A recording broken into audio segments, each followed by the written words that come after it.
That's right, yeah. Right, I'm just starting the stream. How did you hear about the training?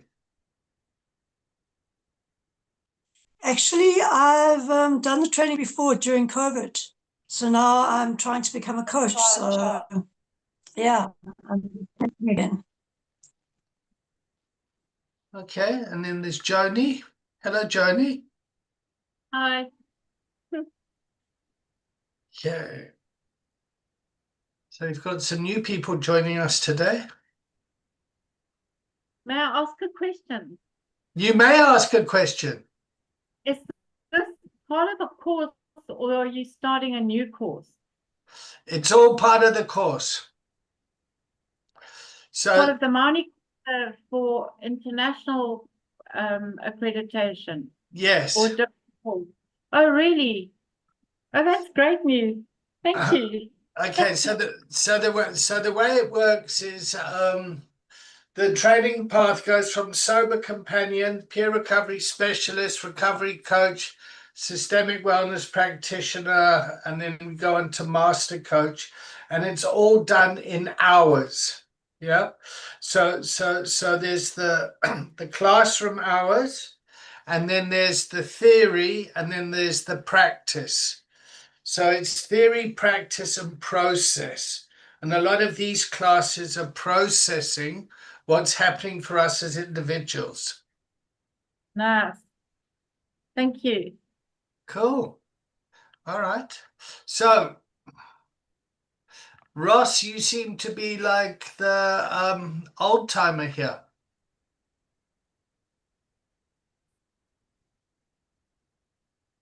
Are you there, Ross? Yeah, sorry, I had my thing muted. I'm a veteran because I was here last week. Yes, you're a veteran. Okay.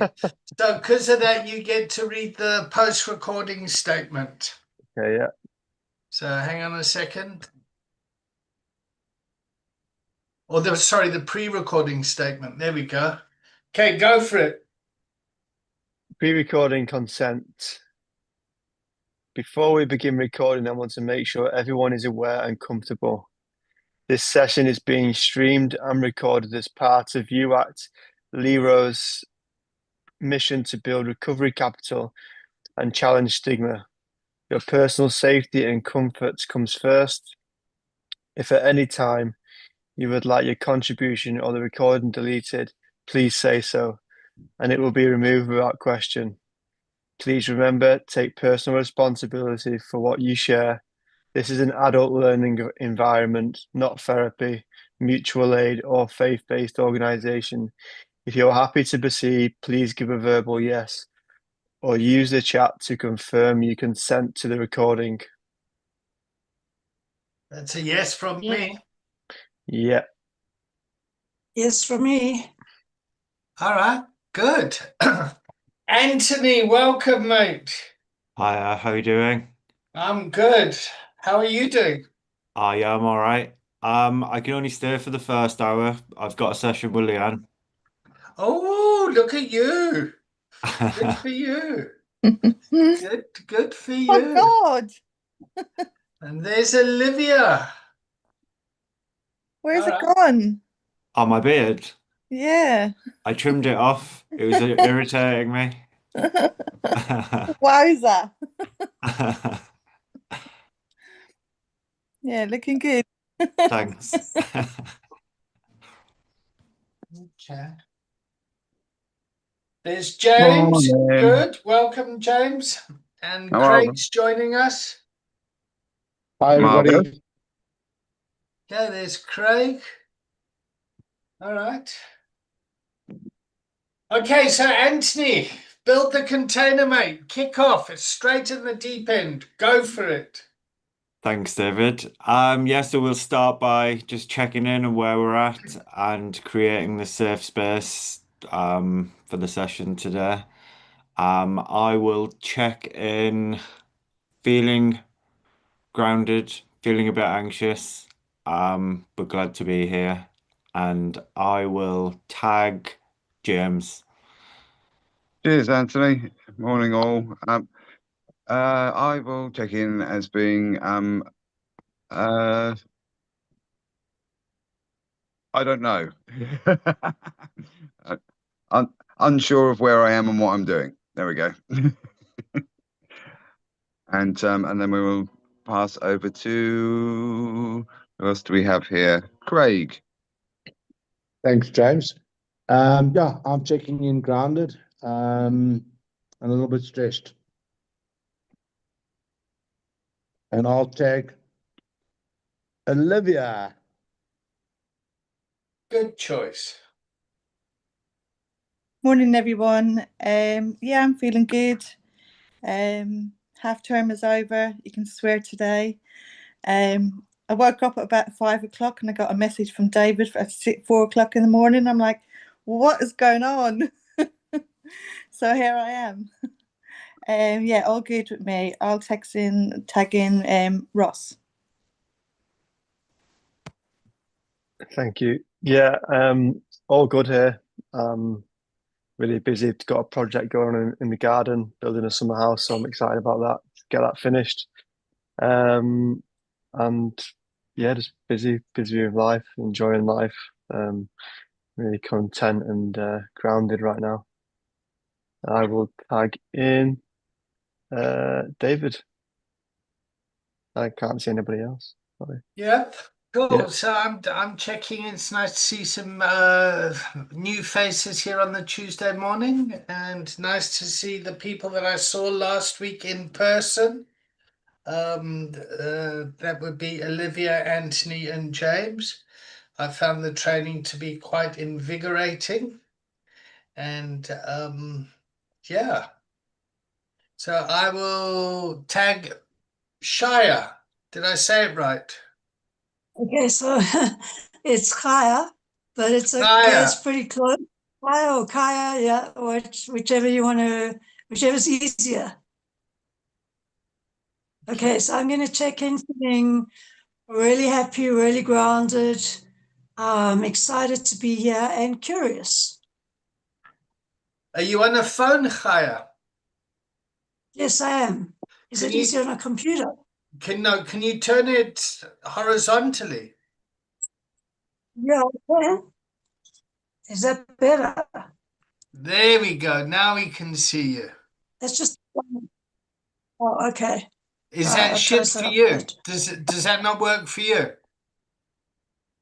No, it works perfectly. Oh, okay, cool. I'm All just right, going to move great. it down. Yeah. All right. Okay, thanks. Who are you tagging? Can you see? Who hasn't been?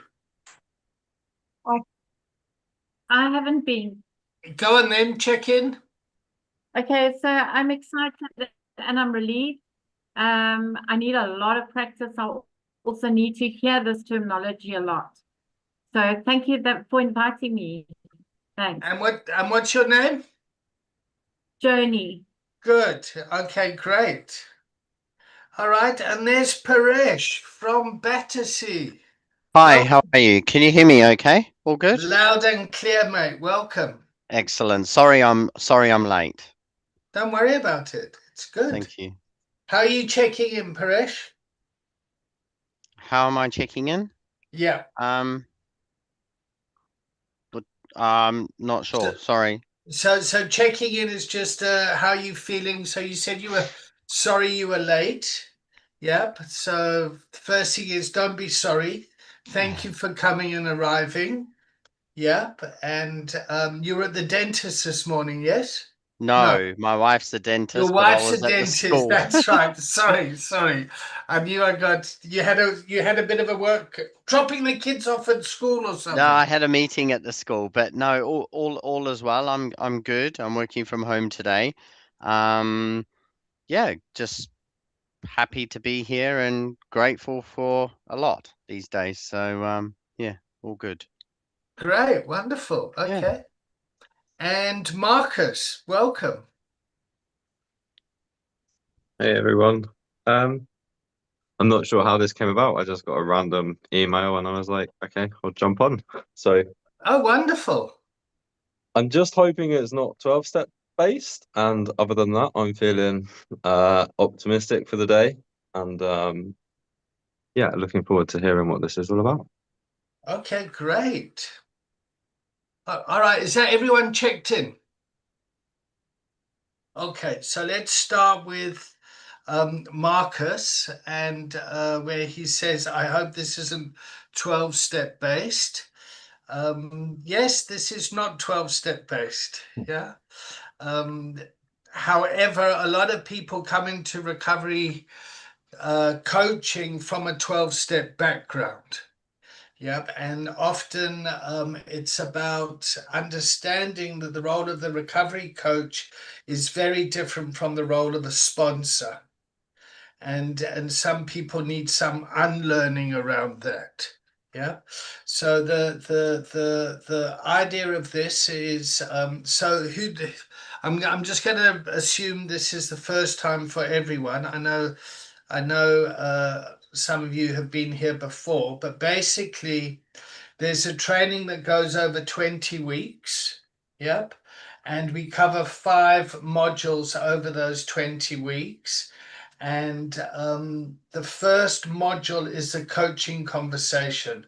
How do you have a coaching conversation? How do you sit down with someone and have a coaching conversation? And then we have a symbol for that, and that symbol is headphones. And really, it's about listening to what the individual wants and how you can support them on their journey, whatever their journey is. So the next part is the continuums. How can you see what they're doing? And those of you that understand recovery will understand from a coaching perspective, there are multiple pathways to recovery. So the individual decides what recovery looks like for them. It's also recovery coaching can also be for family members that are impacted by somebody's recovery or addiction. Yep, and it can also be for professionals or workplace practitioners around that. Yeah. Then we go on to the system. So one person's behavior can impact the whole system. And then we move coaching into a systemic place where you can use coaching to affect change within the system. And then the 4th module is around using coaching around a leadership skill to influence culture. Yep, and there are 4 intelligence that we talk about. And then the 5th week is about creating the container. And this is what we've just started. We've just started to create the container by checking in. So checking in is asking how the individual is feeling. Yep. We contract. So why are we here? So we're here to learn about recovery coaching. We're here for 2 hours. We'll have a break at 11 o'clock here in the UK.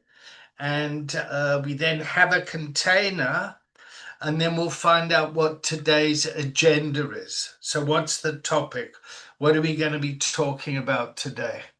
And the overarching contract here is that you guys are here to learn about the skill of recovery coaching. Yeah. But along that journey, it might be different steps and outcomes. Yeah. So recovery coaching sits in the strengths-based area. Yep, where you tap into the people's strength. It's not deficit based.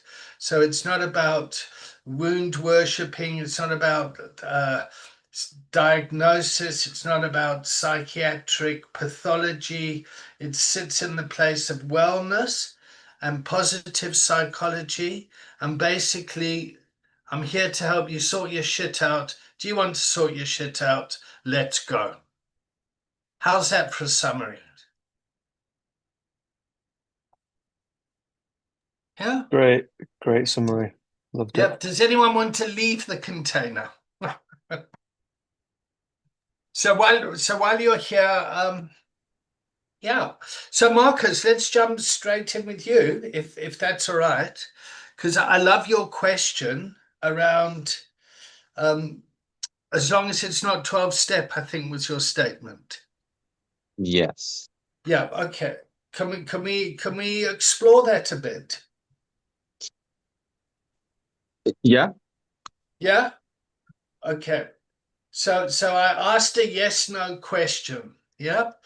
So when you ask a yes no question, you get a yes or no answer. So can we explore that? And the answer was yes. So I've gotten permission to explore this.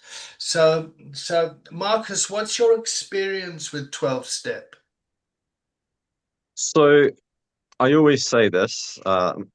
I'm grateful to have been taken to that space because it connected me to, I don't quite know what, like the spiritual side of things. It kind of woke me up to I guess my place in the universe. And I guess that's not on a recovery level, that's just on a human level. But I just don't agree with the lack of safeguarding and attention to that kind of detail as an organization.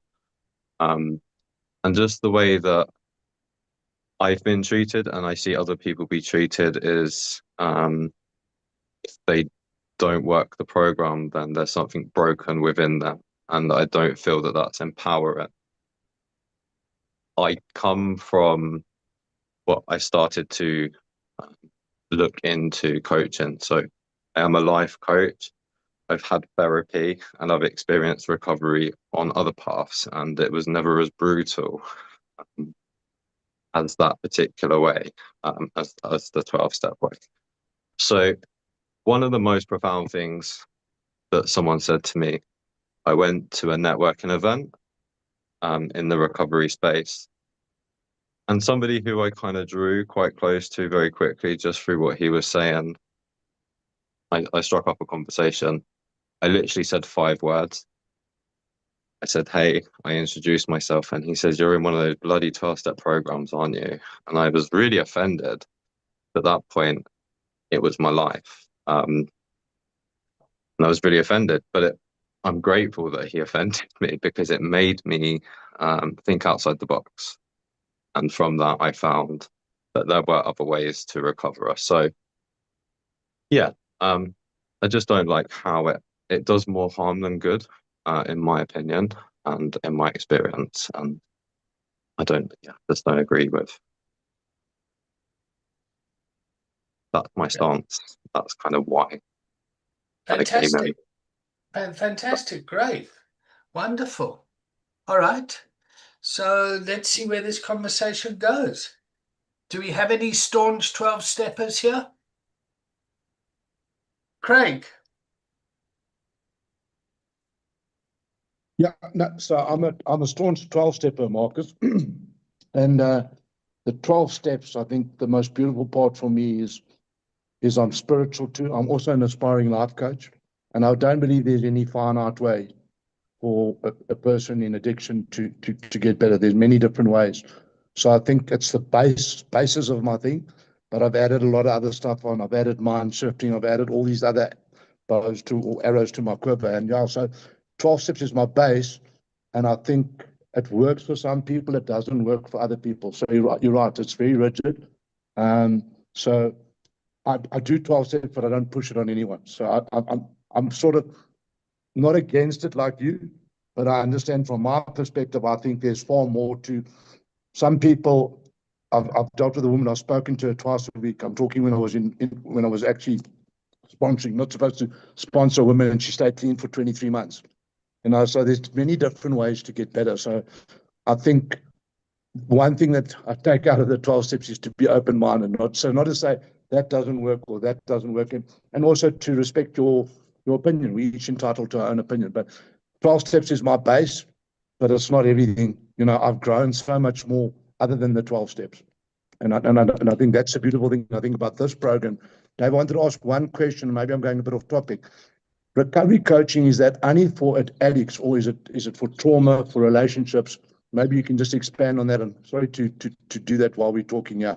No, it's great. So what we're trying to do is get role clarity of what a professional recovery coach is. Yep.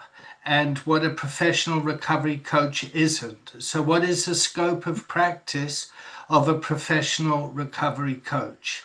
So in the container here, we've got two poles. We've got people that are, I'm going to say, adverse to 12-step, Marcus. Yeah, that might not be a word, but just sit with that. And then we've got Craig, who's the other end, is like, fuck yeah, I'm staunch 12-step.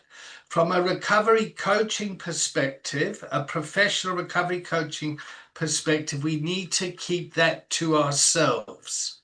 Yep. And to be there for the coachee, because if a coachee comes along and they've been harmed by a 12-step program.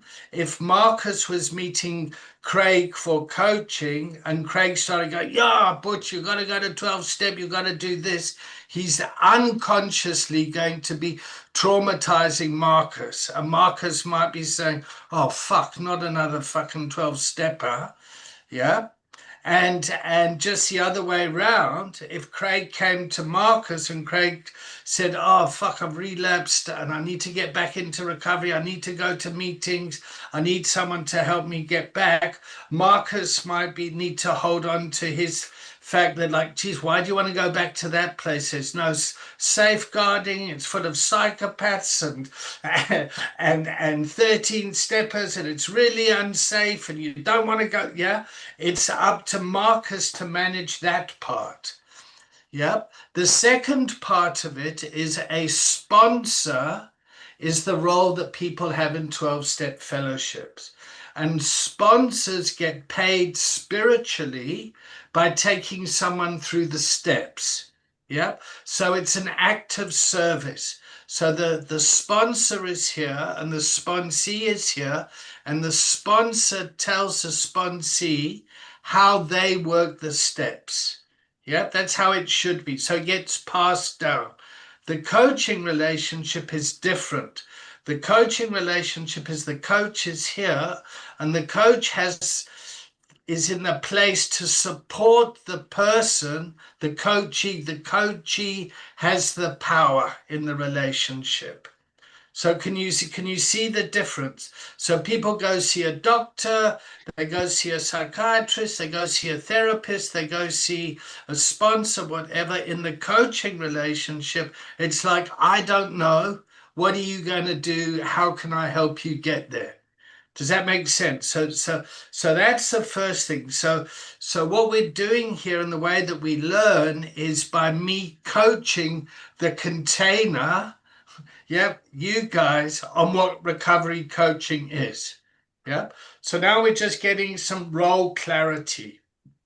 The second question is, does someone have to have lived experience to be a recovery coach? And does recovery coaching work only for, I think you said addicts, Craig? Did you say addicts? I can't remember. What word did you use? Correct. I said, is it only to coach addicts or only for addiction, or is it to help with people that have got issues with relationships? Because it's far more than just addiction, with trauma, with whatever. Great. Okay. So recovery, yeah, anyone can get into recovery. So you don't have to be someone who's used cocaine to help someone get off cocaine. Yep. So in the people that are in the fellowships, or there's that preamble that goes, the therapeutic value of one addict helping another is without parallel. That's bullshit. Yep. Like there's lots of other help out there. That might have been the case 50 years ago when there were all sorts of different drug laws and stigma, but the society has moved a long way. Yep. So it's very important to understand that as well. Yep. Yeah, I get quite passionate about this because there's a lot of people out there not receiving help because of these false beliefs that live in our environment. It's making sense? So, Dave, my question is, I think, slightly different than I'm asking. Recovery coaching, the client that I'm coaching, or whatever you want to call them, is it only to coach someone that has got an addiction problem, or is it also a person that's got relationship problems, got trauma problems, got insecurities, got whatever? Okay. So let's break that down and let's work out what coaching is. So before we work out what recovery is, what is coaching? What types of coaches do you get? You get Anthony, professional coaches. who's Exec- who's Oh, who's sorry. it? No, Sorry. Paresh, go Sorry. for it. Oh, no, I was just saying there's all sorts of different coaches, aren't there, in life? So there's, executive coaches, corporate, there could be sports coaches, obviously not from a physical coach side, but on a mental coaching side, mentoring, very similar. I think it touches lots of different areas of life and industries. Okay. But recovery is obviously quite specific in terms of So let's dealing with just any stay with addiction. the word coaching at the moment. So Anthony, you've got a professional football background, yes?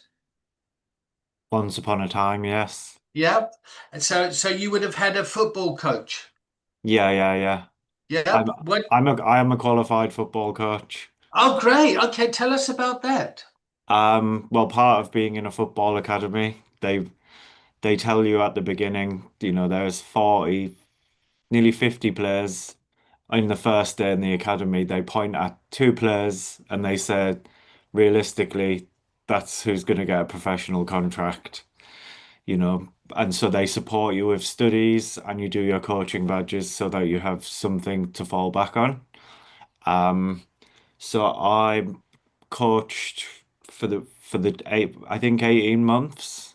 Um, Coaching hours, I managed a junior football team and I did coaching demonstrations in front of assessors and adjudicators, and I was giving a certificate by the Football Association for the ability to coach junior football teams in the future. Okay. And what made a good football coach? Um, what makes a good football coach, I think, is a good understanding of the game and Okay. how to nurture talent. Okay. Well, even the ones without the talent, how to nurture each individual to help them develop their skills. Okay. So could you say a recovery coach is someone that understands the field of recovery, understands the game? Has lived experience that helps them to understand the game. Okay. So, and that lived experience might be of playing the game, Yes. or it might be of a spectator of the game. Yeah. Being a parent Yeah, of a player. being a parent. Okay. All right. Okay. And then part of your role wasn't just focusing on the football. Yeah, but it was also education and other stuff. So there was a bit of a truth teller in what you were saying. Yeah, the coach will come in and out of 50 players say, okay, guys, only two of you are going to be selected. Yeah, Yeah. you're the other 48. How are we going to look after you? Yeah. Yep. Yeah. So a coach is a bit of a truth teller. Yeah, I guess you have to be real. It's quite a Yeah, cutthroat yeah. industry Great. these days. Okay, great. Okay. So if you carry on smoking crack and not picking your kids up from school and spending all your wages, your wife's going to leave you. Yeah, That yeah, that that's a bit of a truth teller, huh? yeah. Yeah. And I think when I went into treatment, it's a similar thing. They openly tell you that only 5% or whatever that percentage is of will actually not relapse.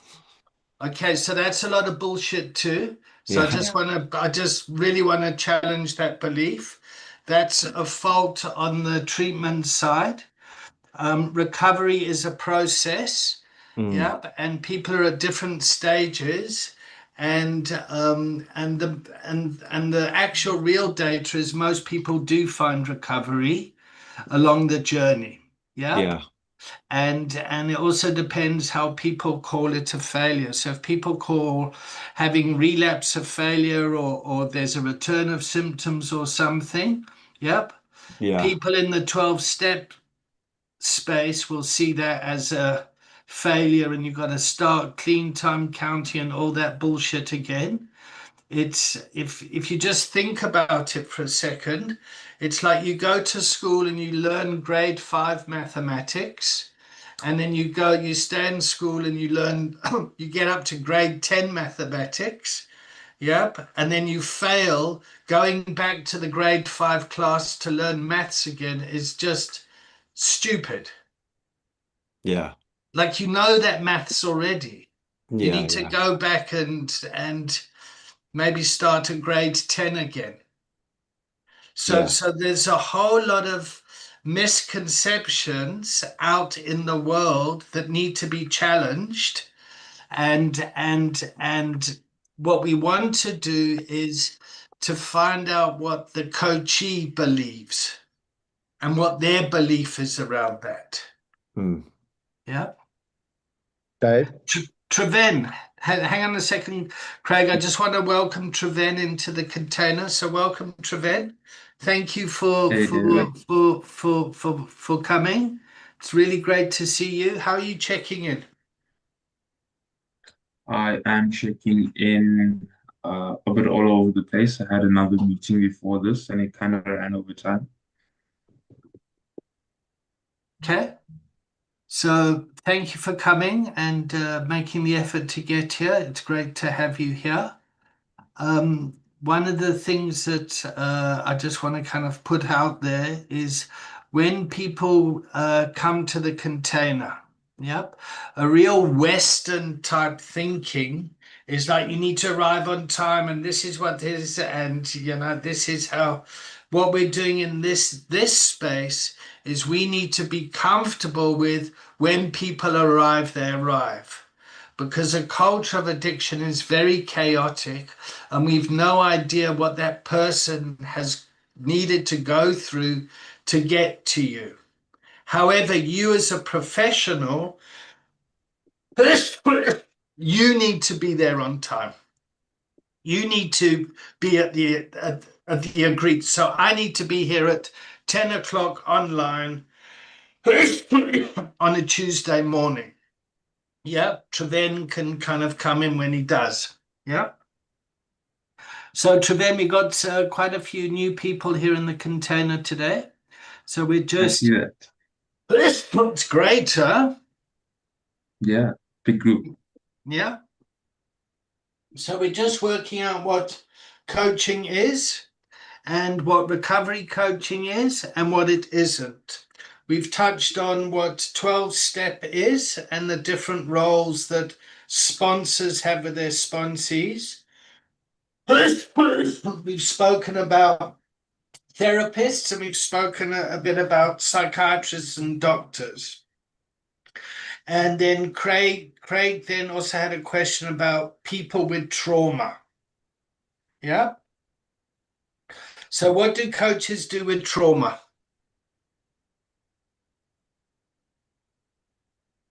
Are you asking Refer the me? coach, eh? I'm just putting it out there. I think you Do think they not you click through the counter on? So what if the person had part of their trauma is being referred everywhere? Their whole life, each time you come with a story and someone goes, "Oh my God, I can't handle that. I don't deal with that." Well, I And we need, suppose, yeah, I would think that you sit with the person, right? And I think it's also a responsibility of the coach to become trauma informed. So they have a bit of background into how to handle and process it with the client. But it's also about level 3 listening. So just being there with the client while they process their trauma. Okay. And what is level 3 listening, Trevet? Level 3 listening is it's being present with the client in the moment. using things like silence just to sit with the client and feel the feelings that they're feeling. So for me, level 3 listening is level 1 listening is me, me, me, me, me. I'm listening to respond. Yep. Level 2 listening is you. I'm looking at you, what you're saying, your body language, what you're not saying. And then level 3 is us, the vibe. Yeah. So if I was to like level 3 of the vibe of this container, yep, Ross and Kai haven't spoken yet. Olivia also hasn't really checked in. So they're the quiet voices in the container. Yeah. But the container feels, personally, I feel quite excited and really stimulated. And then I'm thinking, is my enthusiasm, am I maybe going too fast? Am I being overwhelming? Is my passion leaking out everywhere? Yep. So just trying to get the balance right. So when I do get excited and I swear, yeah, those people that know me already, I just want to know, like, are people okay with me swearing at times? Sure. Yeah. Okay. What does swearing do to the container? Does it build trust or does it make you think, fuck, this guy's unprofessional? I think it builds relatability. In my experience, like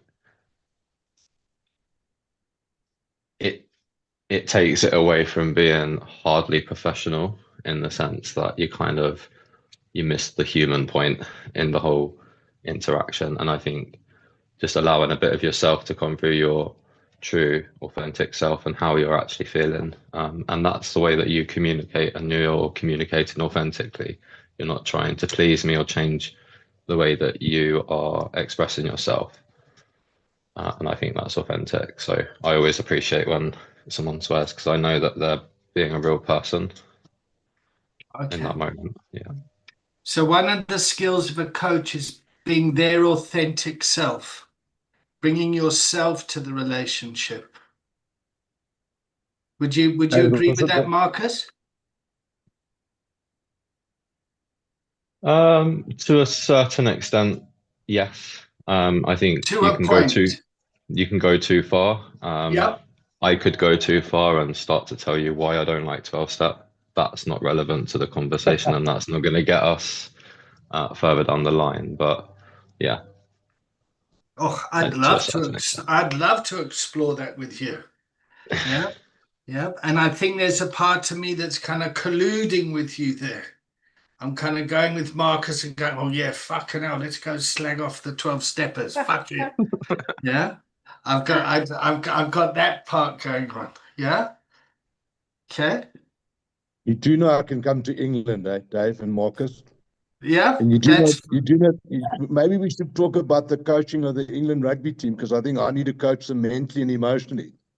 Okay. Sorry. All right.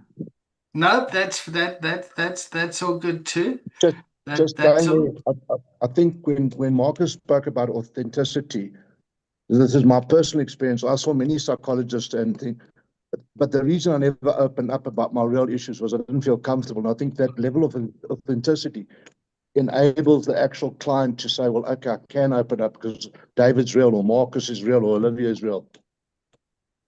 So my unprofessional behavior, I'm going to call it my unprofessional behavior, is kind of equaling the relationship. Yep. As opposed to a doctor. Yep. And then the patient coming in feeling a bit of shame and can't bring their authentic self because they feel ashamed, whether it's intended or unintended, by the professional. And there's a lot of that goes on in the world. Yep. So my mother, when she was drinking, who was 75, And I'd say, Mum, have you told the doctor about your drinking? She'd go, oh no, I'd never tell him that. It's like, and I'm going, Mum, you're fucking like 3 times his age. Talk to the guy. No, I can't.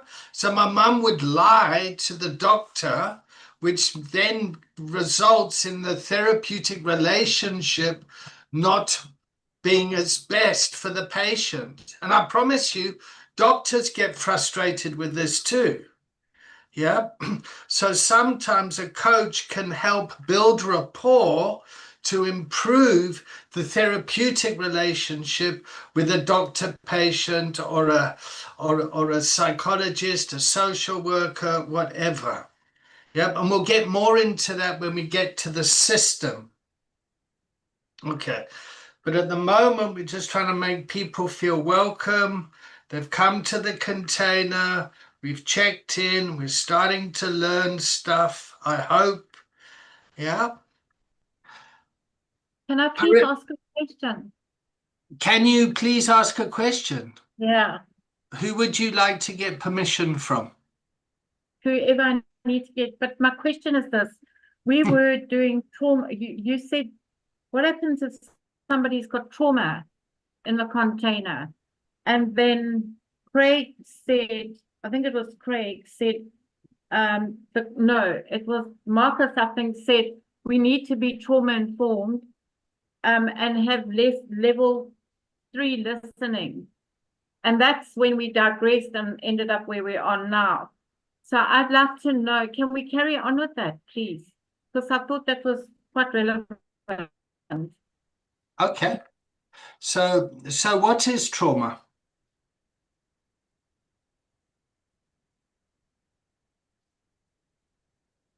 A From my negative perspective, experience, A or negative experience? a persistence of negative experiences. That's it. Yeah. Okay. What else? Other A definitions? fear-based response to something that's hurt you in the past, or you think that's hurt you. Sorry, say that again, Ross.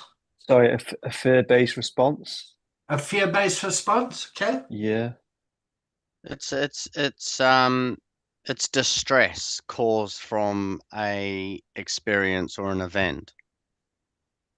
Okay, so I would say that's post-trauma. So the trauma's happened, and then that's distress after the trauma.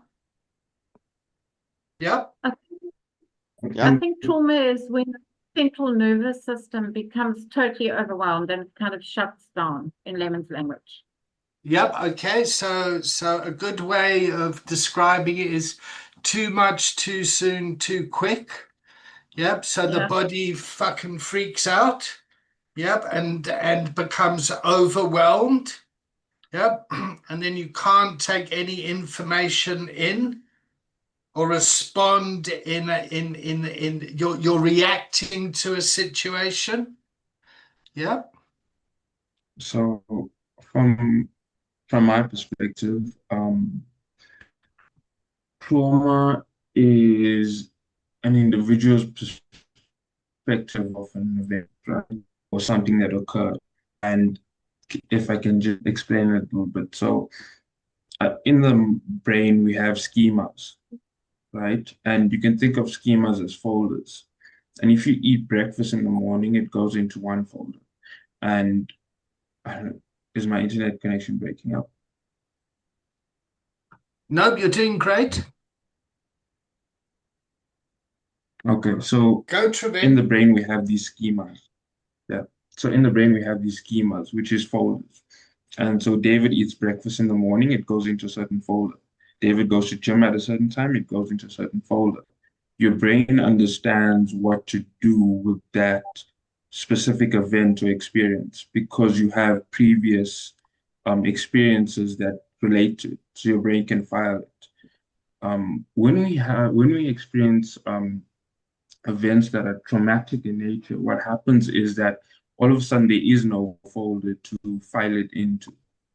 And so if you think about your phone and when you have multiple apps open, this is a traumatic event. There's nowhere to file it. So it remains open. And because it's continuously open, everything you do gets triggered back to this thing because your brain hasn't filed it. So, what in treating trauma, what we're trying to do is to create a folder so that an individual can go and actually file it so that it's constantly in the forefront mind. It can be accurately labeled and shelved somewhere, if that makes any sense.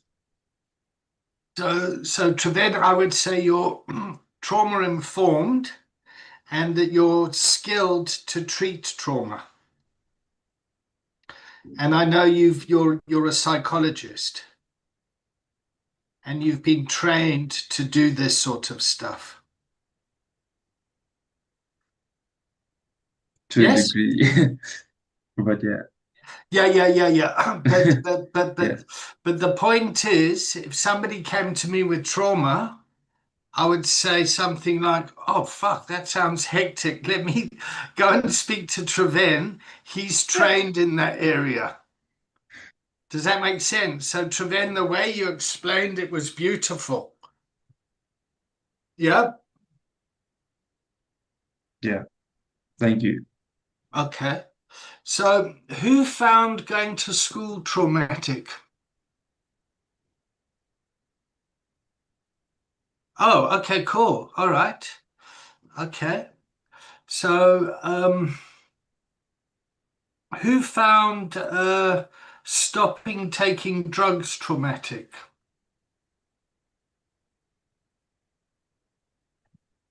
Which is a bit of an oxymoron, huh?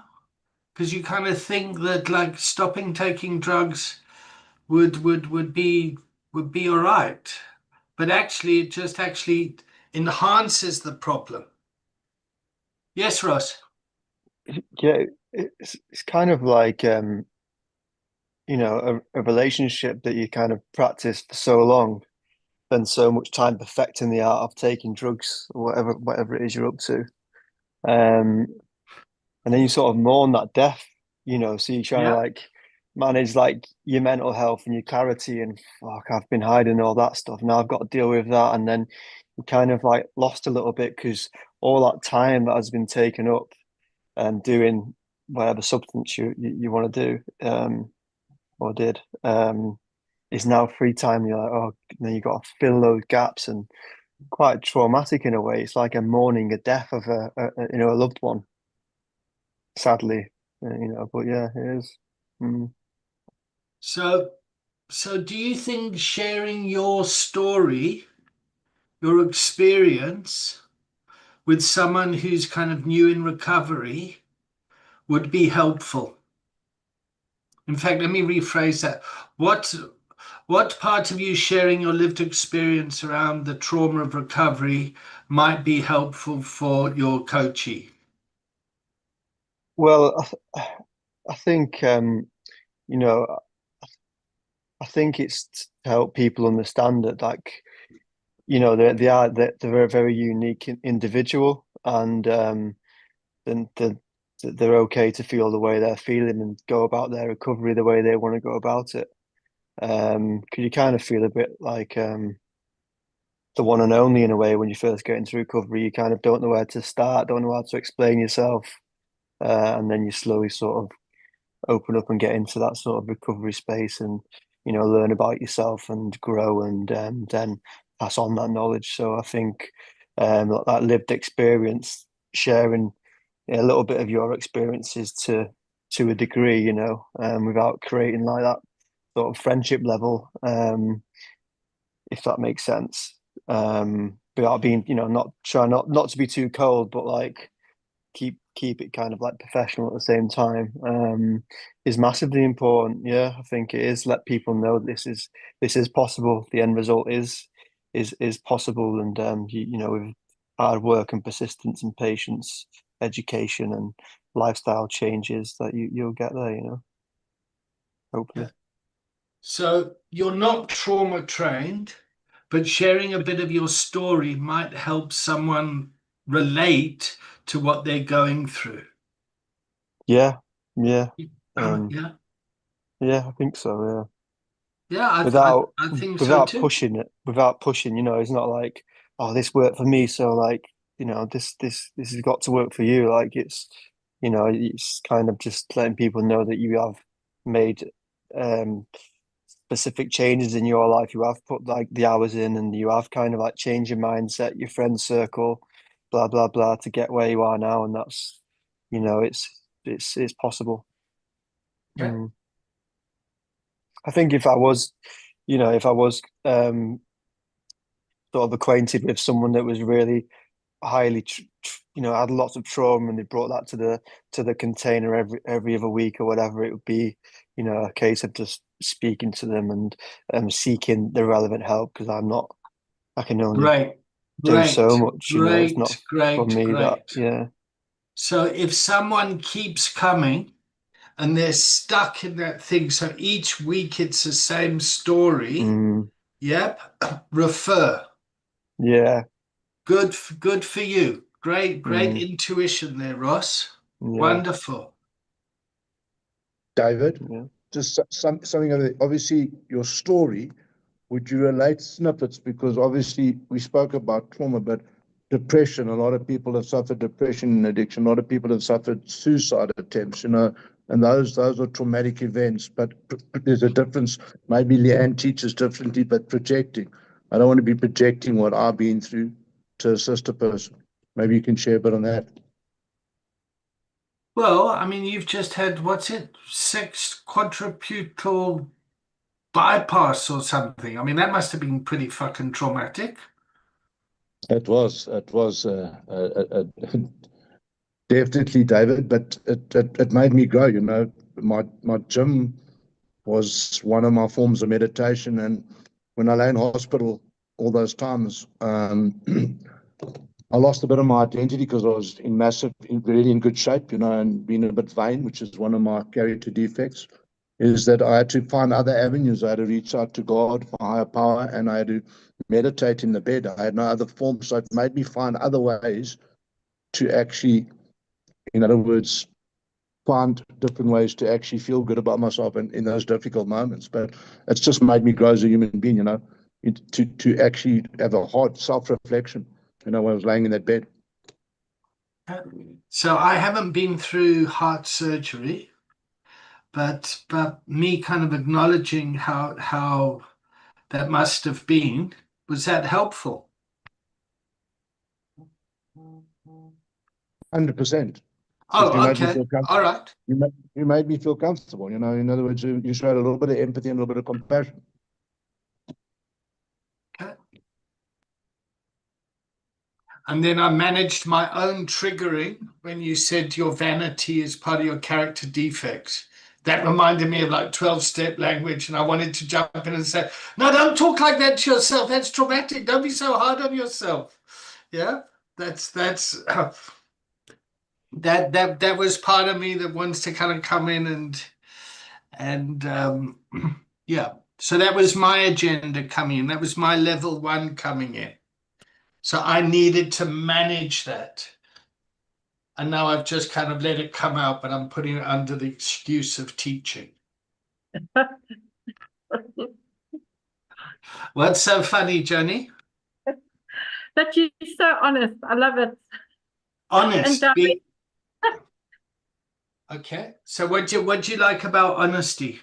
A coach is honest. safe. Very safe. Safe. Okay. All right. Just say something to Craig.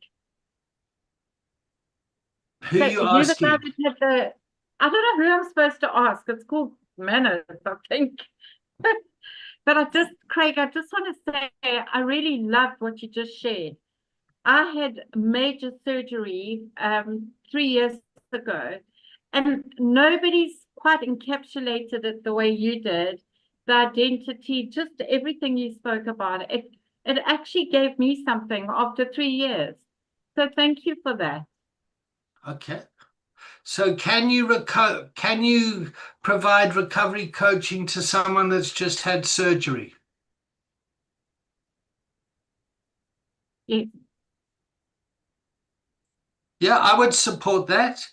Roselle, one of our participants in the community, she fell off a deck chair and broke her neck, and she's come here and done a lot of recovery coaching around refinding herself, her identity, who she is, and she's been through the recovery process, and she doesn't have an alcohol or drug problem, but she still deserves recovery. So I would support that. One of the things that baffled me after sort of leaving the I don't want to pick on the 12 step, but it is from the 12 step thing because it's how I largely learned about what recovery was. And after I went through that process, I joined a mental health charity, a safe haven, which is basically like an out of hours A&E for anyone that's in crisis. And Oh, fantastic. I just remember being baffled to see that someone was in a crisis, absolutely suicidal. And I almost had to like question them 3 times because when I said like, is there any drugs or alcohol involved? And they was like, no. And I was like, that can't be right. You can't be in this state and not have touched a drug or alcohol. So that's how much bias I found myself under by just looking at something through one lens. So it's important to look at it through multiple lenses, put yourself in their shoes, and think, how would I feel in that situation? You don't necessarily have to have had that experience happen to you, but sometimes it's enough to just put yourself in that situation mentally, and just feel how your body responds to just the thought of that. And that's a fraction of what that person has been through. So I think you can relate on that level as well.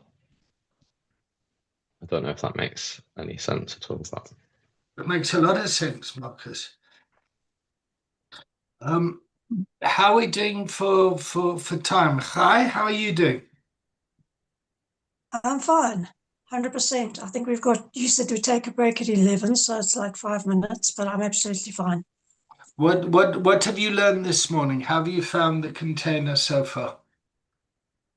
Wow, I've learned a fortune. I mean, just in terms of also the coach being authentic and creating a safe space for somebody.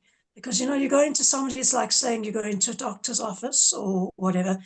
That person, the doctor, is always like higher than you for some reason. It's like you don't want to reveal yourself to him because, he might look down on you or whatever. So when you've got a coach and a coachee, you want to make sure that the coach is on your level, which is something that I've learned now, which is amazing, because if somebody's on your level, you can relate to them and you can then, give of yourself and explain everything 100% the way it is. Cool. Okay, Anthony, what have you learned? That was such a big yawn. Let's put the shine on you for a second. Yeah. Well, I think, there's lots of different individual ways to recovery. It's not all about the 12 steps. So multiple pathways. Great. Yeah. And everyone's recovery journey is individual. Okay. We learned about different types of coaching, trauma, and Listen, don't give all the answers. I want to find out one thing from everyone. So okay. but 10 out of 10 for enthusiasm. Paresh. Hi. No, I've found it really good actually. I mean, some of it's just basic principles, but also it's a really good reminder of what things mean and how important things are. So it's been really insightful. Great. Olivia. Yeah, I'm part of the 12 step. That's got me recovered, but I'm aware there's loads of different ways in recovery.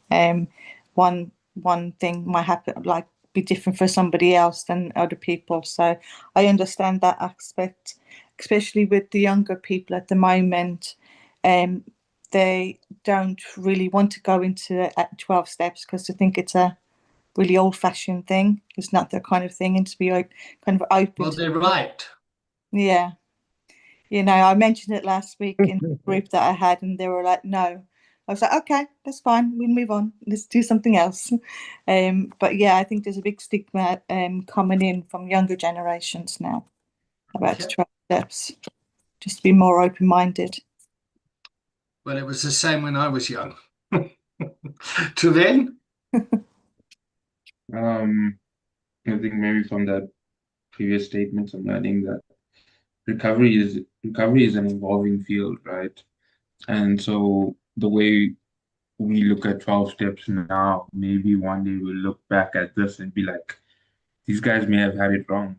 And so we just have to be open to learning and developing this field in a way that continues to do good work, I guess. James? So I've been thinking a lot on the lived experience angle, and noticing that the benefits of lived experience are also some of the drawbacks as well. Great, Your great. ability to see things.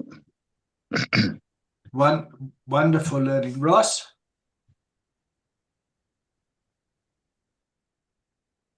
Yeah, no, there's some very insightful things that people have said this morning. But I'd say what I've learned is that to like don't forget about the balance between like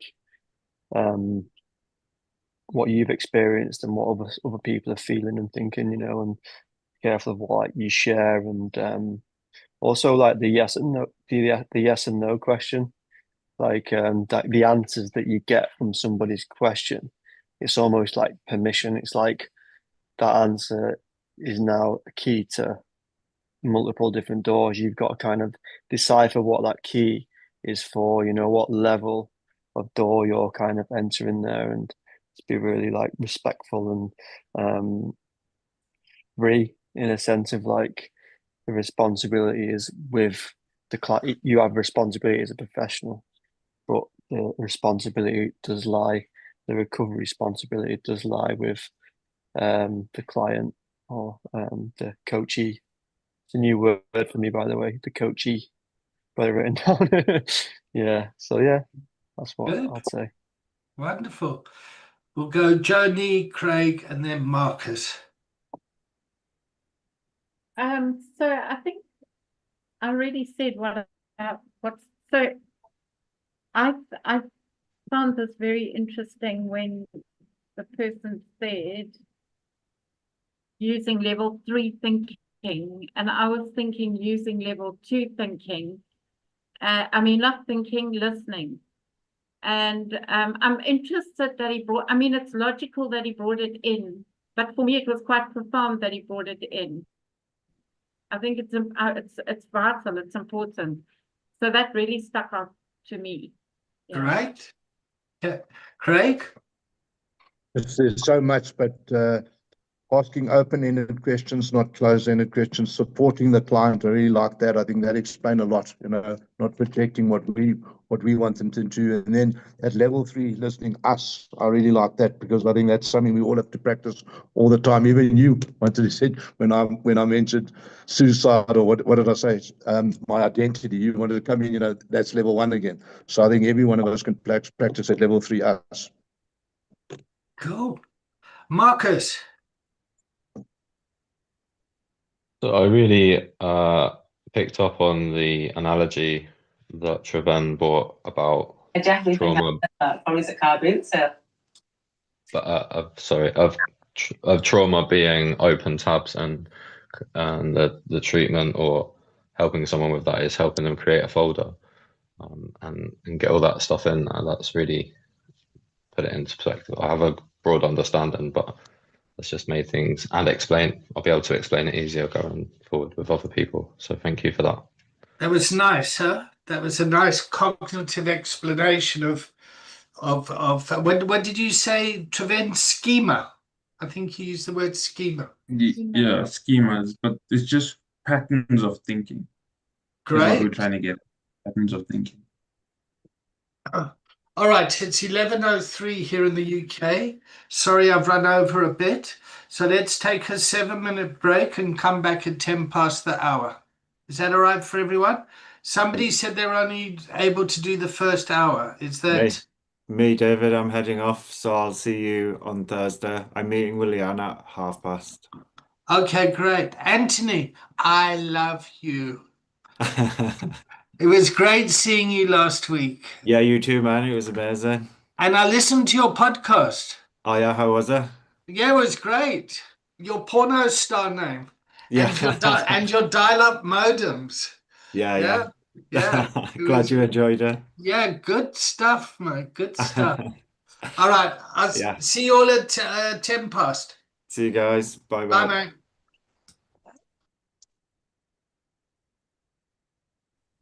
Dave, Yes, mate.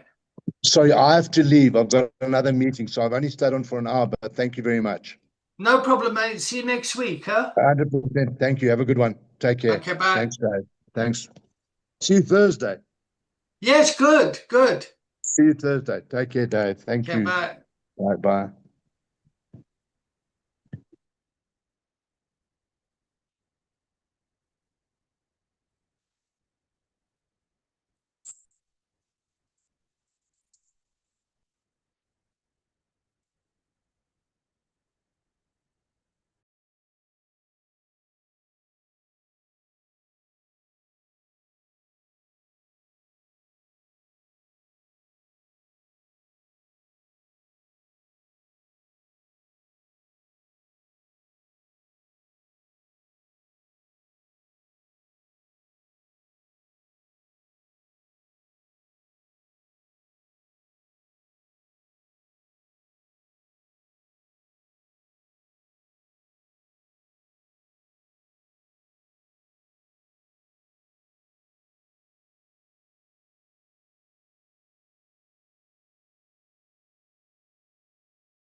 Is anyone out there?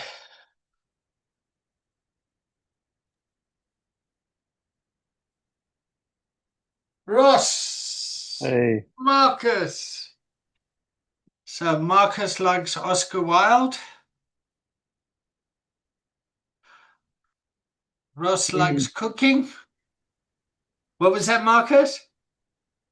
Kind of. I took the photo in Italy, and Oh, it's just to okay. make myself look a little bit more intelligent. Well, good job, Truthfully. mate. You've done a good job there.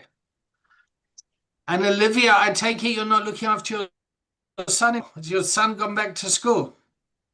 Yeah, he's gone back to school. Had him Okay. had him for 5 days. It was lovely. Good. The longest time we've had him in 2 years. So it was wonderful. Wonderful. Mm. So your relationship with your son's in recovery? It's just like it's normal. I was a bit nervous at the start of it, but now it's just fine. It's just organic. It's lovely. Oh, great. Yeah. Great. All right, everyone. So let's build the container. So we do this a lot. Let's start with the check-in. Ross, you want to check in first? Just because you're in my top left-hand corner. yeah, all good. Really good first hour there. Some very insightful input that people put into the container. It was good. Okay. Yeah. Marcus? Yeah, I'm enjoying just understanding the space that I just randomly found myself in. And it's nice to be with like-minded people. So yeah, I'm just looking forward to what more this is going to bring. Cool. So thank you guys. Trevin? I am checking in refreshed after a nicotine break and ready for the second hour. Cool. Hi. I'm checking in, satisfied I had my peanut butter, and just really excited to keep learning. I'm learning a lot, and I'm really blessed to be here. So yeah, really happy. Cool. Olivia? Yeah, I'm checking in good. I need to go find my glasses because I can't see anything. And I don't know where I put them. So 1 minute. Okay. James? Yeah, checking and feeling a little bit more centered and grounded than I did at the start, although slightly distracted by next door's roofing and building noise. So I spend a lot of time on mute where I would normally join in. That's okay. We'll get to that. It's not impacting us, James. So just so you know, if it's going off now, we can't hear it. So your audio cancellation seems to be working. Joni? Great. I'm excited for the next part of the session. I'm also a little bit anxious because I realized that I think there's a certain way you're supposed to ask questions in this container, and I'm not sure what that is. So I feel a little bit like how does one actually do this? So yeah. Okay. Paresh, are you back?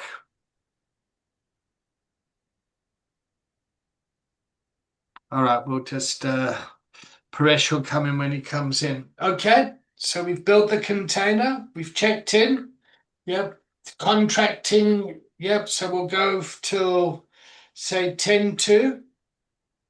Yep, and so we got a container. Now what's the agenda? What are we going to talk about now?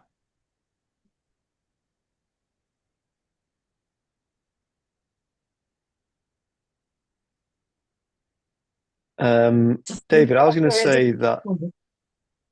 Sorry, I was going to ask. Do you know the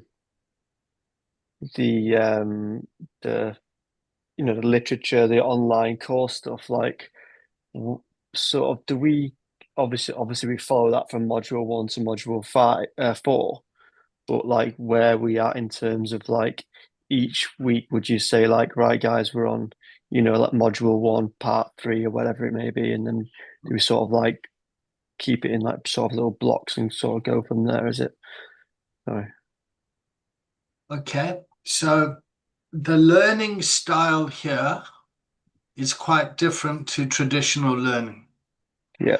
And traditional learning would come in, people would start at a certain time and they'd go through certain things. And at the end of it, something would happen. And then this, we do not do that here. Yeah. Here, it's just think of it as a kind of a ball. And then we pull out things here and there to practice this stuff. Mm. Yeah. So the online material it goes through in a very structured way. Mm-hmm. Yeah. And I would go through it in a pace that you're comfortable with. And if you're going to go for certification, you have to go through that, because at the end of the online material, you'll get a certificate that says you've been through the online material. So you've done the theory. Yeah. Cheers, Dave. The way we practice this here is the process of coaching. So I create the container, we make it up as we go along, we dance with the chaos, we pull things out from different areas.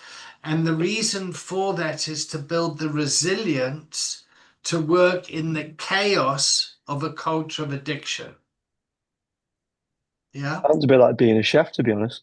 It's a lot like that. That's a wonderful metaphor. Yeah, abstract, quite abstract, and you're on the spot and you're thinking on your toes, kind of thing. Yeah, I like it. No, thanks for explaining that. I appreciate it. Yeah, I'm enjoying the online course, by the way. I really am.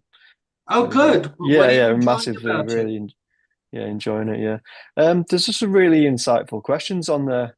Lots of questions that I thought I would know the answer to, but I just didn't. Like, what's the difference between addiction and recovery? I thought that was like the easiest question on there, but it just stopped me in my tracks. I just couldn't answer it. I was on stuck on it for ages. I don't even know if I answered it properly or what. I put my answer was a great question, but addiction can be negative and recovery is a positive. I don't think I answered this properly, but it's definitely got me thinking. That was my answer to that question. And still is, to be honest with you. Yeah, yeah. Wonderful. Mm, Good. yeah. Good. Thanks for explaining that, by the way. Appreciate it. No, it's a pleasure. Hopefully it brings clarity and think of the training as a clock. Yeah. So it's a bit like rehab. People go into rehab and different people are at different stages. Some people are at detox, some people are, through the detox and doing something else. Yeah. So it's a rolling program. So this is your second or third class? It's my second class. Your second class. Okay. So Yeah. you've got 18 more to go. Yeah. Yep. And I promise you by class 10, it'll be, oh, okay. And you'll see the things start to make sense. Yeah. Awesome. All right. David, can I ask a question on that, please? So just before you do that, let's just get Paresh to check in. Welcome back, Paresh. How are you checking in? Hi, sorry, I was on mute. No, I'm good. I'm looking forward to the next part of the session, and I'm really enjoying the discussions, learning a lot. Great. Okay, cool. So can Olivia ask a question? Well, I'm going to ask it anyways. Okay. I've completed the online course, and I think I've gone over the 20 hours sessions. So where do I stand now then? So the other part of this is because you're working by yourself in private practice, you need to do the 60 hours of coaching. Okay. So 10 hours of being coached yourself, and then 50 hours of giving coaching. So find some people to do some practice coaching with. Okay. And then what do I do with that then? You then tell us that you've done that. Yep. And then there's some paperwork to fill out. So there's a coaching log, where you log your hours.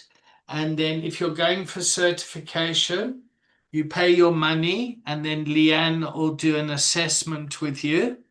Yep, and do 6 sessions with you. Okay. Yeah, and you'll discuss your practice and what's going on. So part of your 10 hours of being coached, you can have 6 hours with Leanne. Okay. Right. Yeah. Thank you. And part of that fee, that 350, just so £50 of that goes to the technology to put this together. The other £100 goes to the UACT Trust, yeah, and then £200 goes to the facilitator to sit down with you and to so they get compensated for their time. Okay. Yeah. Yeah, that's good. Okay, cool. Because we really want this work to get out into the world, because it's really important. It really does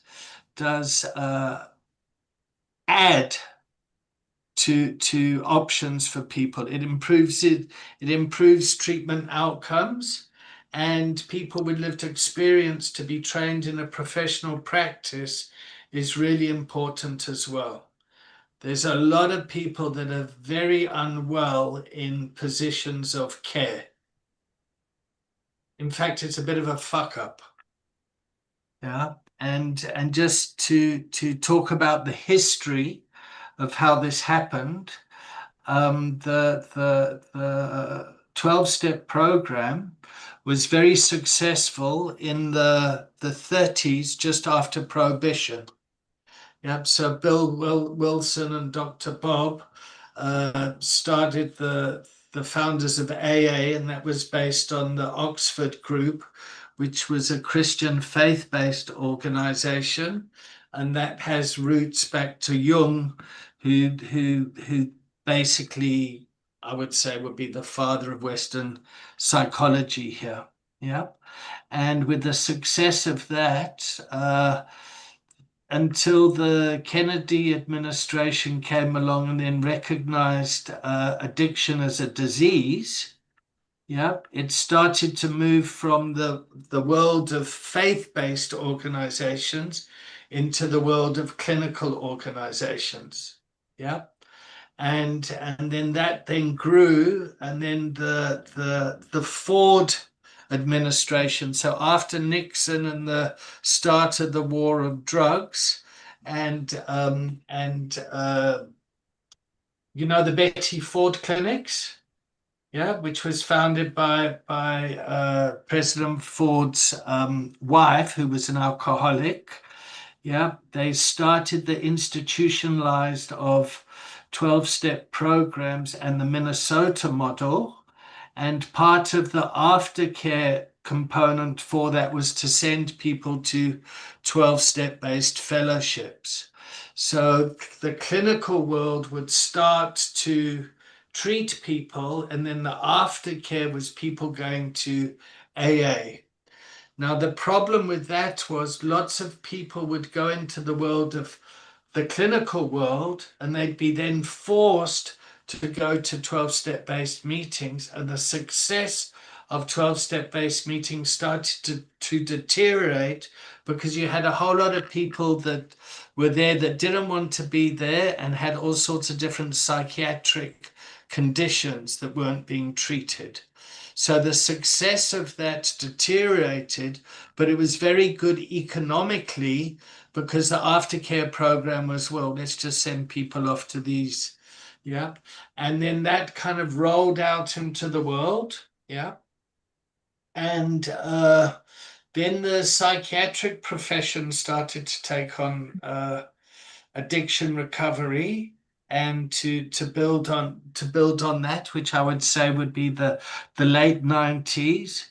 And here in the UK adopted the biopsychosocial model. Yep, and so in the UK there's the kind of the 12-step path, where people have been 12 steppers and they've gone off and they've learned CBT and EMDR and things like. So they've moved into the professional world under the kind of the NHS umbrella, yeah, which has its kind of problems as well. And the world of the NHS is starting to understand the importance of community. Yep. So instead of people kind of going off to treatment and going back to the environments that they live in, it's like rather bring recovery into the environments. So community-based recovery is getting a lot more attention, yeah, which is really what we've been doing from an African perspective, which is the spirit of Ubuntu, which is where people always get well because of the environment that they live in. So for people from Africa like myself and Trevin and Chai will know that the spirit of Ubuntu is like, it takes a village to raise a child, all that sort of stuff, which is incredibly difficult for white heterosexual males like myself that come from a colonizer background to get my head around. And I've really had to kind of unlearn a lot of that sort of stuff. So there's a lot of tension around this system. Yeah. So as coaches, we need to understand our role within the system and how we can build relationship with all the different role players. Does that make sense to everyone? Yeah. And yeah, look, I think the technical term is it's a bit of a fuck up. But ultimately, it's a diversity issue at the core of it. People think and behave differently, and there's a huge moral lens that gets put onto people. And anyone that comes from South Africa would have been deeply impacted by trauma because of the legacy of apartheid and just the economic disparities. Yep. So in South Africa, you've either got people with lots and lots of resources and people with very little resources. Whereas here in the UK, it's a lot more, it's like resources are more distributed more fairly. Yeah. Oh, I can go off on this one. Yeah. But the private rehab industry has a lot to answer for. Like a lot of people are benefiting off of other people's misery. And so there's a real ethical consideration that we need to have. Yep. And there's a lot of people that just are missing the boat completely when it comes to working with people from the recovery community. There's still a hell of a lot of stigma. Yeah. So just to put some perspective on that, 30 years ago, my kids were taken away by the state, and my rights as a father was taken away by the law. So all my legal rights as a father was taken away. Yep. And then after 15 years of complete abstinence, I started drinking again, and they wanted to come and in fact, my kid was taken away again because it was kind of projected onto me that like, well, I'm drinking, I'm going to fuck up again. I have no rights as being a father, even though I was really functioning very well in society. So it's really complex. That's when the 12-step Nazis came. And like, you fuck with my kids, I'm going to have problems with that.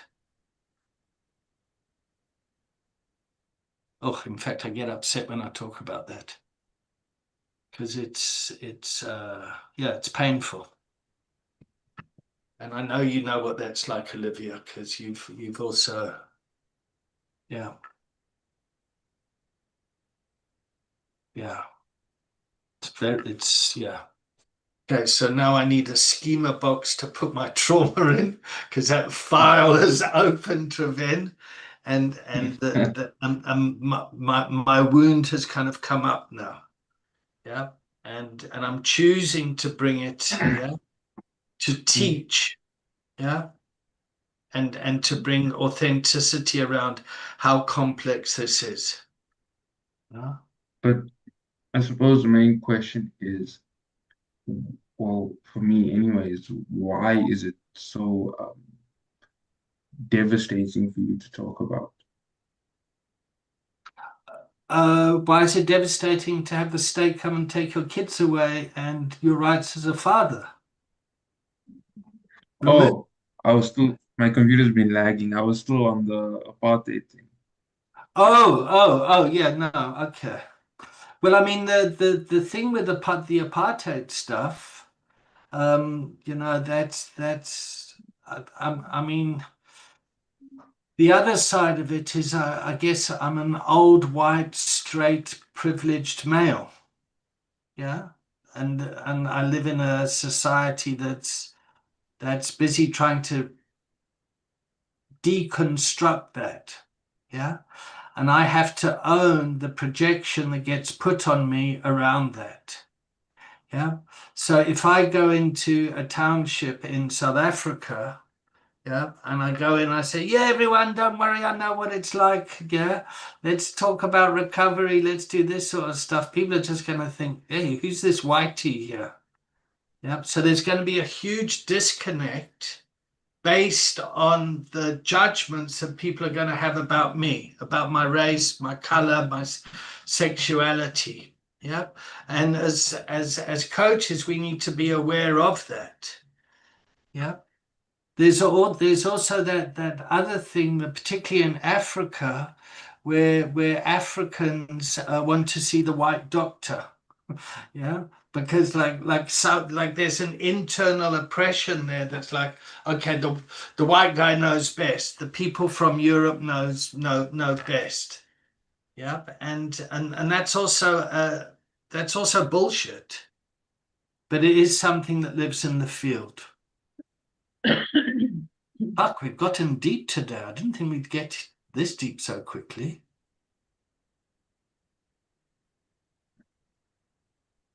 How's a container doing? It's a bit heavy. Is it heavy? So I feel triggered because this topic that you're discussing is one of my passions because I was involved in the new regime. And yeah, so I can really talk for hours on this. Okay, so let's first of all, Joni, well done for saying I'm triggered. So you've got some level 1 listening that's kind of going, oh fuck, I've been activated. Okay. Yep. So that's a good thing. So there's some insight there. Yep. All right. And when you say you were involved in the new regime, what does that mean? That means I was a comrade.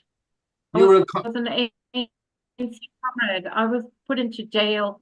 My husband was raped with police batons. In fact, there's a book written with his story in it. So it's I work with a lot of Black people because I speak 3 African languages. So Wow. I'm really in the deep of it, and I find it comforting on some levels, but on other levels, I find it quite confrontational because this is not what I imagined things would be like. Okay. So yeah. let me slow this down. Yep.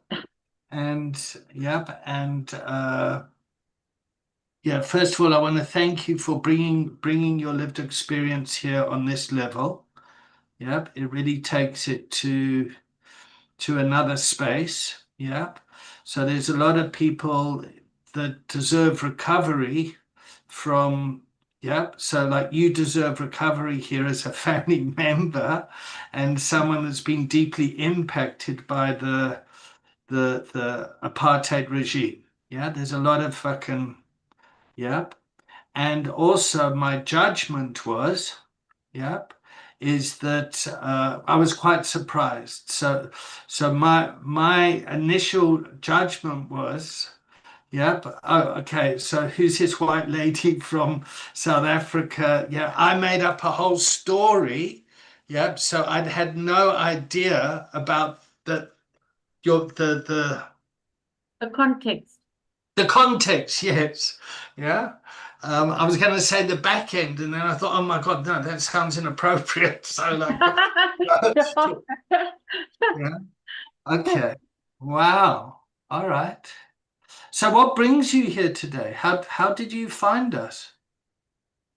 So a chap that's running Renewal Life in Lakeside in Cape Town has walked a journey with my son, who's a recovering addict, and myself since 2000 and I think it was 2009 or 10, I'm not sure.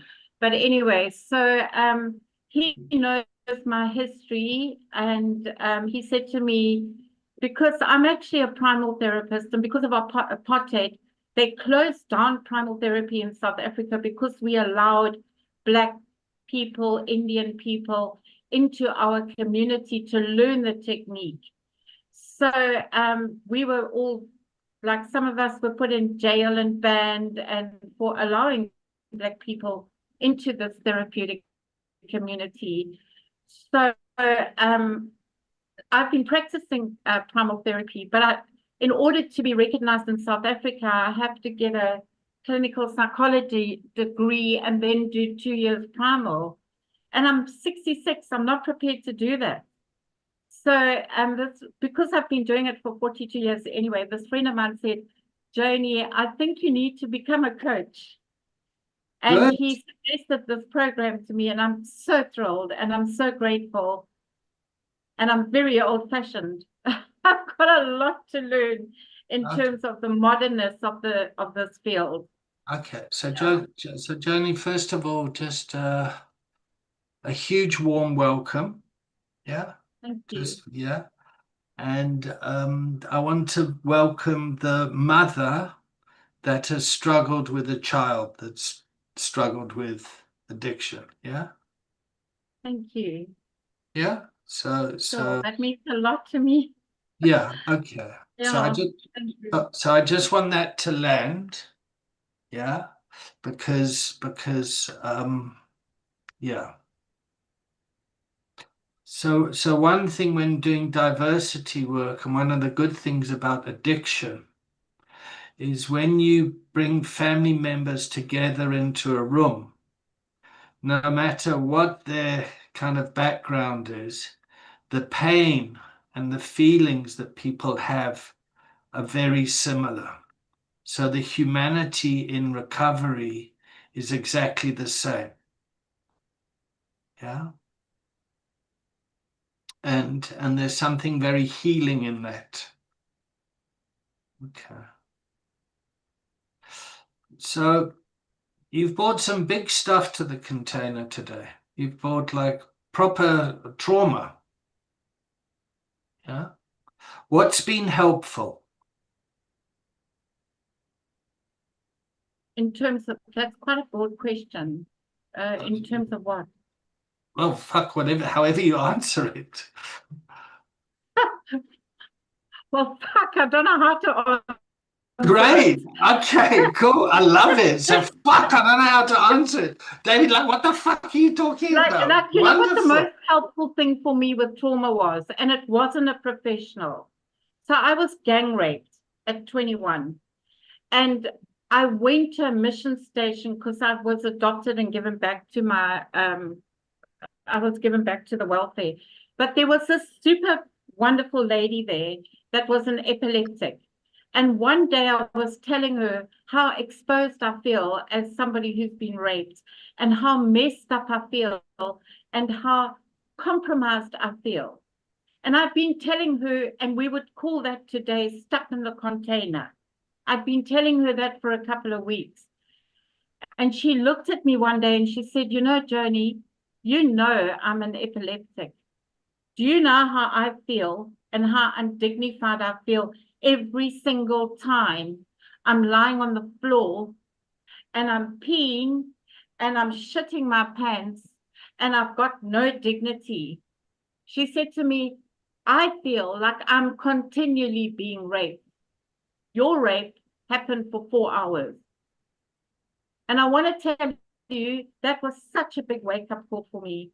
And it really got me over the whole self-pity, the whole whatever. And I never did tranquilizers or whatever. So that's actually what helped me. Actually, the authenticity of this uncoached, whatever lady, just her authenticity. Yeah, and her integrity helped me in that situation and all my other situations. So yeah. Ah, And that's probably not what you container, wanted to hear. Jeez, wow.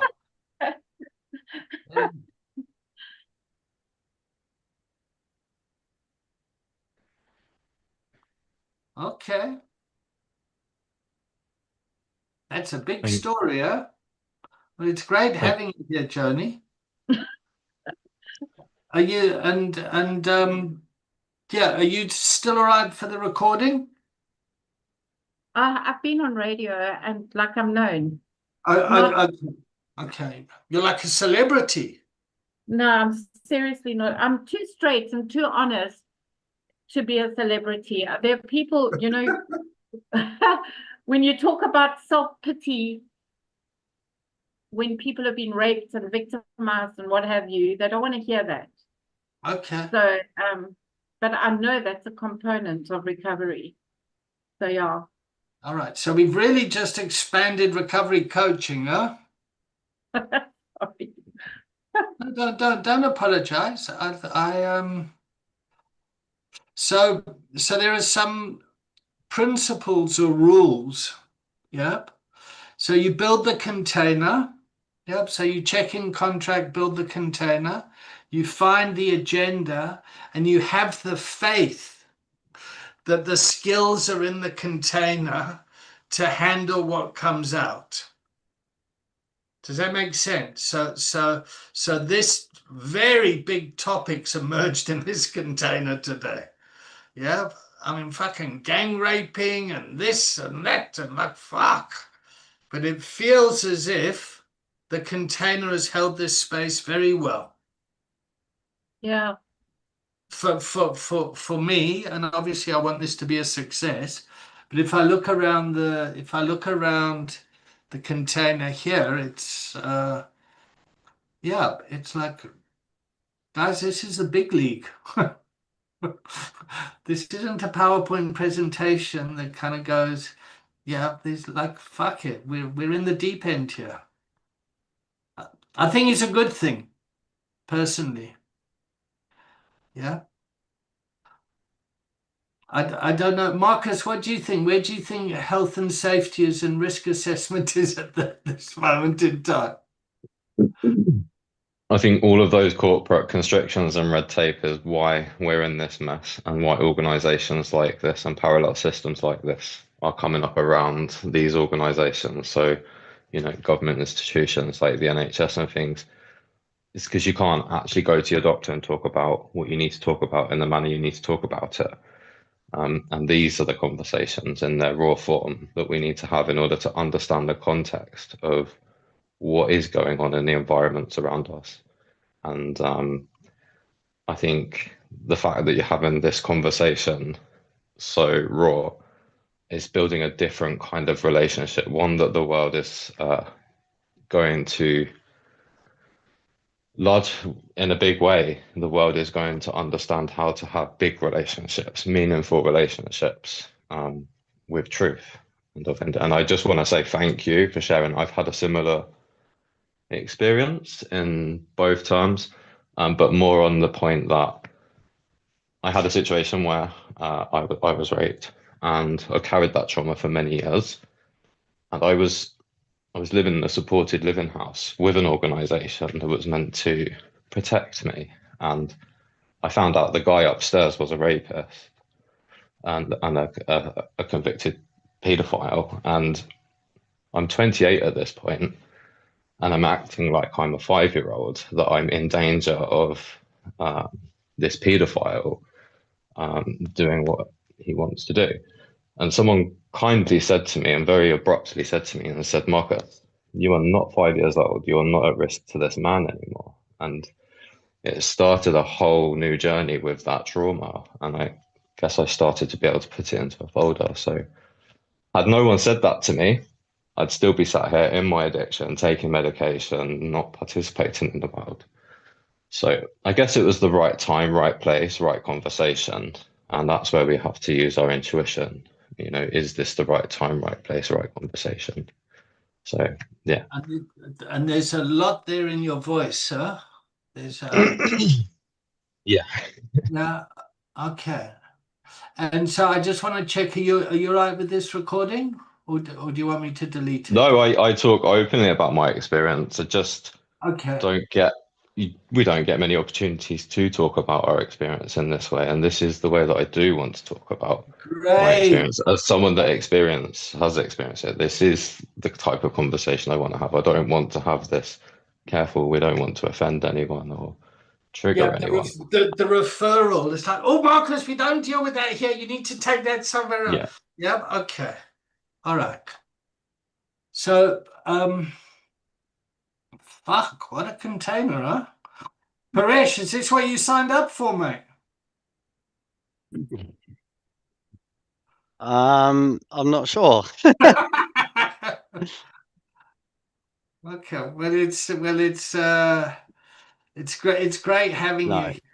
there's nothing Oh. negative, right? I mean, it's all positive. It's all great. I mean, I'm Yeah. recovering, alcoholic myself, right? Nearly 2 years sober, and interested in recovery coaching, Good. which I'm sure millions of others are as well, who have found a recovery, but it's all interesting. So So one of I've enjoyed it. the challenges we have at the moment is every Tom, Dick, and Harry wants to call themselves a recovery coach as well. Yep. And it's a bit of a wild west out there. Yeah. So we have our process, our certification, our thinking around what works, what doesn't work, what sits in our scope of practice. And yeah, so Paresh, that's why I really wanted you to come and try before you buy. Yeah. And it's great being having you here. Yeah. Thank you. Marcus, Thanks for having me. how did you find us today?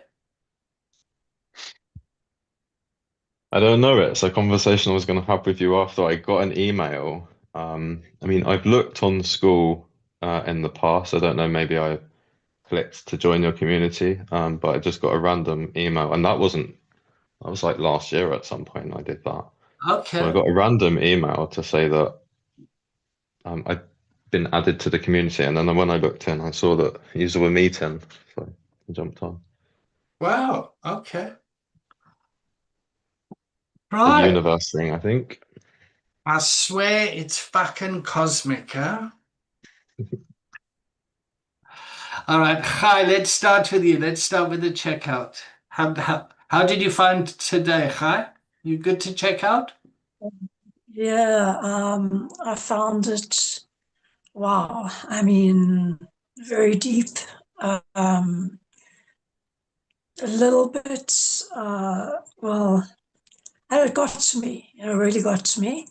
So a lot of the stuff that was said, like also a bit of a trigger, but it was all good. It showed me that like people are willing to talk in a safe space, and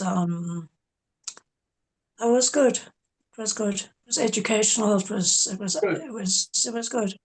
Yeah. And it's important. This is an education space.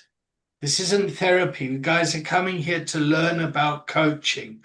Learning something might be therapeutic, but this isn't a therapy environment. This is a school environment to learn about the skill of recovery coaching.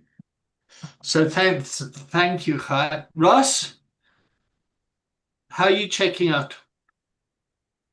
Probably the same way I checked in, really. Just, feel really content, really inspired by people sharing their stories today, and all the information that you shared, David, as well, and the educations, really filled my heart and give me a little spring in my step. Got work at 1 o'clock, so I'm probably going to be bouncing to work, with a big smile on my face. It's been great. I appreciate everybody's time, especially yours, David. Great. Olivia?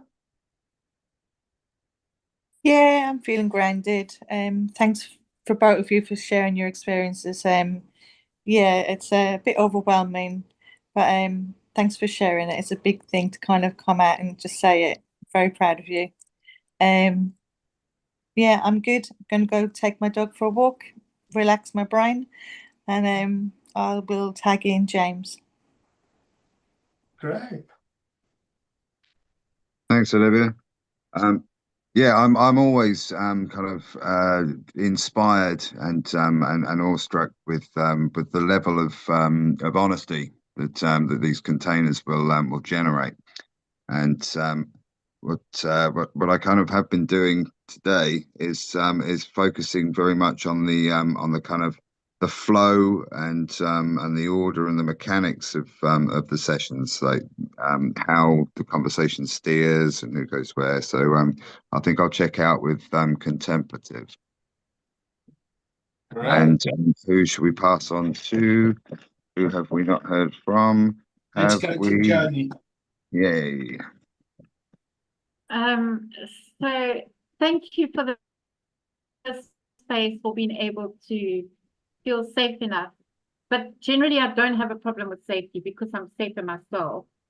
But it was great for me. It was kind of like letting off steam to be able to say, dude, do you know what you're talking about? Because I've been there. I've done that. So I had this I had quite a lot of anger, and I still have quite a lot of anger regarding people talking on behalf of South Africans, especially ones with a British accent, like yourself.